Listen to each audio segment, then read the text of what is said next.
It looks like the 2024 presidential election has been called. Trump has already won despite no votes being counted.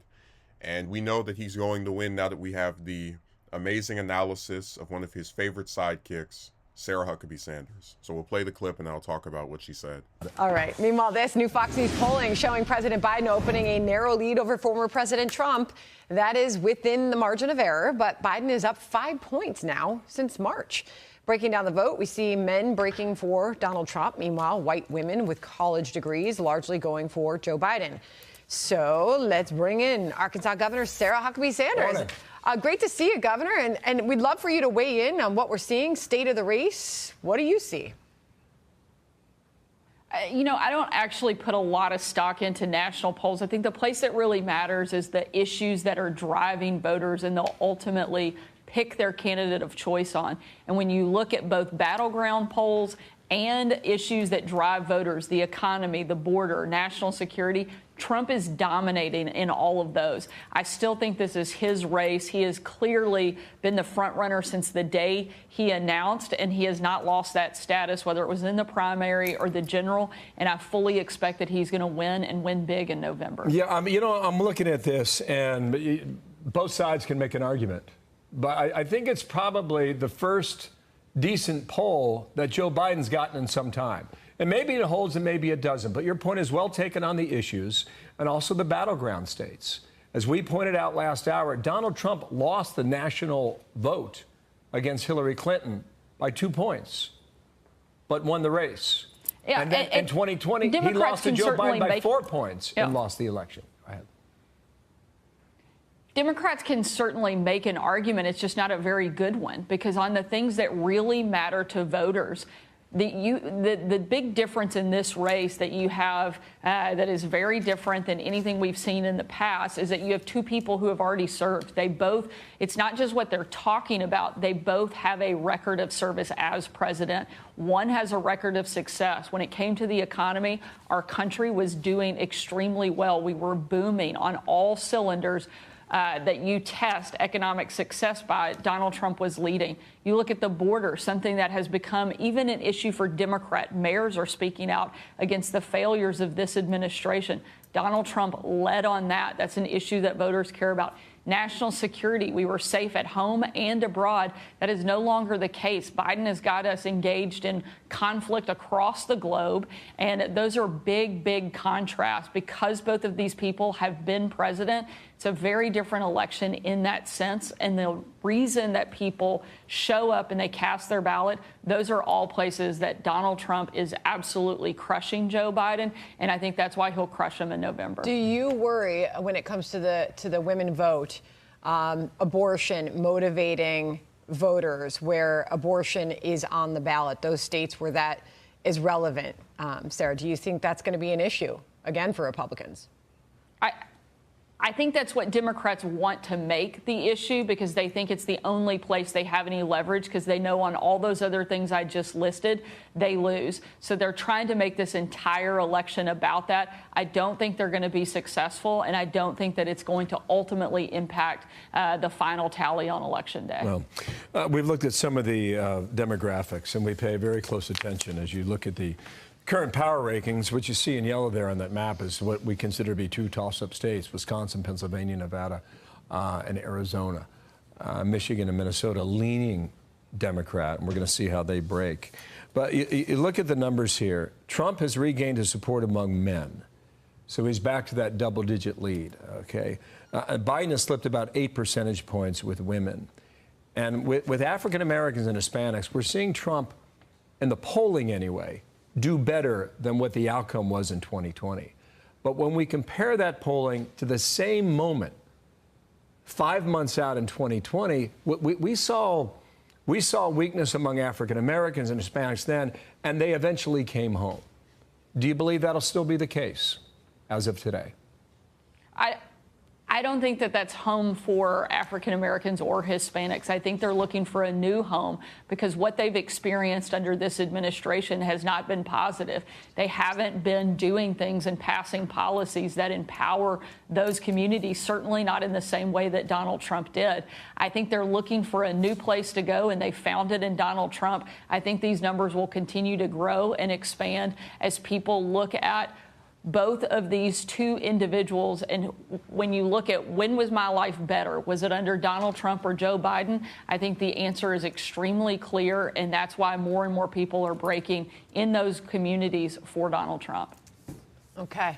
Sarah Huckabee Sanders, always appreciate when you can join us. Thank you. Yes. Absolutely. Thank you, Thanks Governor. for having me. Yeah, you bet. We'll talk again soon. We'll get a sense of what the folks are saying in Arkansas, okay? Thank you, Governor. Ideally, whether you're talking about Marjorie Taylor Greene, Carrie Lake, Kristi Noem, you go further down the list, Haley, Britt, Stefanik, or in this case, Sanders, I want to, whenever we do a story about one of them, and it's like an interview or something that has clips of it, take the clip and then respond directly to it, because I'm of the belief that a lot of these younger conservatives, even the ones that aren't maybe currently holding office, are going to be running for office or directly involved with people that are holding office for the foreseeable future. Like, I do think that Sanders will probably run for president in 2028, and even if, before that, if Trump's able to win, possibly be a cabinet member. So again, before we start even addressing what she said, I just want to talk about that polling. There's one part of that poll that actually really disturbs me. So, I always have the expectation that the U.S. is a divided country, especially between the two major parties, where at best you're going to see 50 to 40 margins, maybe 30 to 60 in some criterias. But when I look and I see 56% of men support Trump compared to 41 for Biden, I don't even know what to say. And then you have the 64% for Trump compared to 34 for Biden with white men with no degree. It's really sad because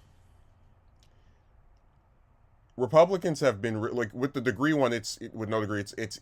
It's amazing how a party that is so anti-worker, right, opposes increasing the minimum wage.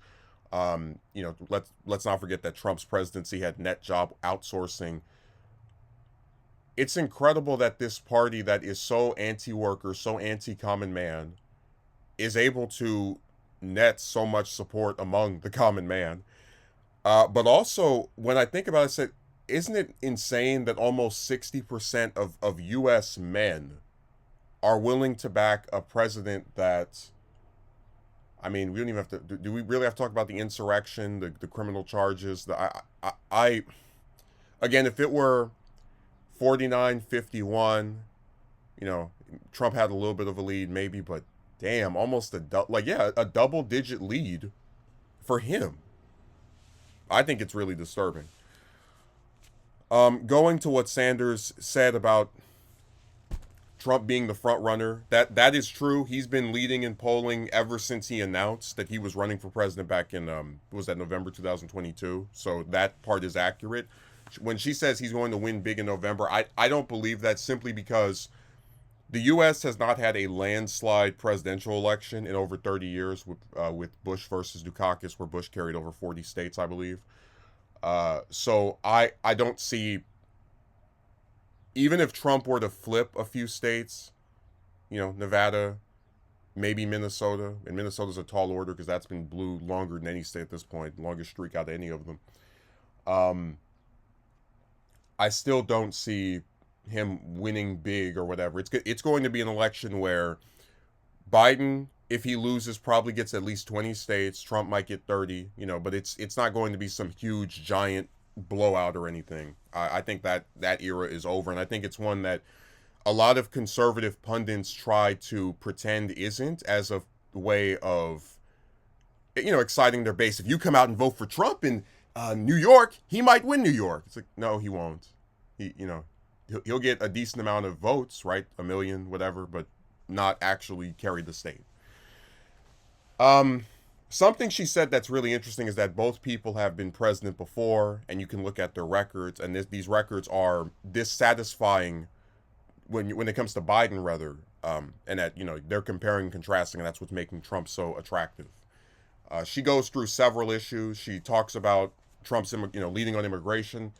I said, again, I get that I respect the fact that that was his signature issue. That was the thing that I think most people thought of when they thought of him, because when he ran in 2016, all he would one of the big things that he would talk about was immigration. I mean, let's not forget in his announcement speech, the whole comments about Mexico not sending their best. So that is something that I get why it would be synonymous with him. But Trump's immigration policy was not really that popular either. I mean, whether you're talking about the kids in cages or the border wall that was promised but never built, this is not stuff that people are just clamoring for a return to. And I do think it's funny that they continue to paint Biden as this illegal immigrant loving president when, it's not true. But that's what's funny. A lot of the framing, like the part that bothers me the most about what she said, the part that was most just dishonest in my view, was her claiming that Biden has gotten us involved in conflicts around the world. When she says something like that, she's making it sound as if Biden has launched, and we had some commentary about this a while back, how they frame stuff. Sanders makes it sound like Biden has launched the U.S. into several illegal wars that, we're like sending troops to or whatever. And that's not the case. The Russia-Ukraine conflict has seen financial support directed to Ukraine from the U.S., right? But there have been no American troops. The Israeli-Hamas conflict has most certainly not seen any American troops. So Biden, again, I have my criticisms of him, but in terms of not involving American troops in stupid new conflicts, I will admit he's kept up some of the dumber ones that we've had before. He's been decent in that regard. And that's why I said these people are so dishonest, because if you look at Trump, whether he was bombing in Syria, whether he blew up his attempts to have a peace meeting with North Korea, right, that went nowhere, or whether he killed the Iranian General Soleimani, Trump was not some peace-loving dove that was just attempting to create world order. It's like, no, he was just as reckless, if not even more so, than his immediate predecessor. And I've been one of the first people, I've been very consistent about criticizing Obama from taking us from 2 wars to 7 and having a kills list and bombing so much in Syria, ran out of bombs. So I'm just saying that the way that she frames Biden's foreign policy, which is already not a winning issue for Republicans because most people do not care about international issues to where it's like their main thing they would vote for, is extremely dishonest. There was also a part about the possibility of Trump making inroads with Black and Hispanic voters. And it's like this. The Democratic Party has really failed to fully galvanize a lot of groups that should be its core concern, whether that's young voters, just these different minorities. And there are specific things you can point to. We can talk about how a lot of younger minority voters don't like the fact that there's been reneging on the canceling of student loan debts, right? A lot of these jobs are not paying enough for somebody to be able to afford anything. There's plenty of stuff we can get into, but what needs to be addressed here is that even if you or I, right, think that Biden has not done enough, or Democrats statewide have not done enough, as I've been a very big critic of Newsom as well for his complete failure as governor. When you look at the Republicans and you see their supposed solutions, you're not really convinced that if you were to go and decide tomorrow to switch your party or vote for them this time around, that things would be any better or different. So this is why when you see the polling, sure, it shows that Black and Hispanic voters are not as enthused with Biden as they were in, let's say, 2020. But you're not going to see some giant, huge number of them flock to Trump.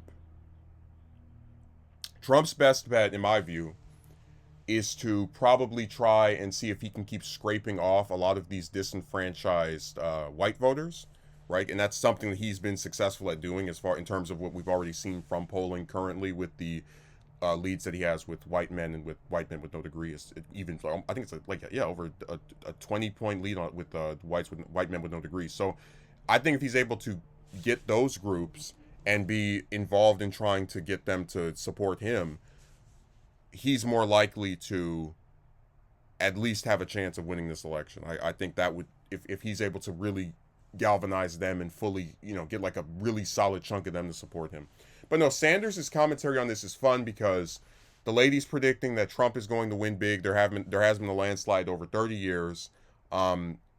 She mentioned some things I have to say are objectively true, right? Him being the front runner, but is dishonest when she talks about Biden's foreign policy, which I will say is in no way any worse than anything Trump did. In some cases, actually better.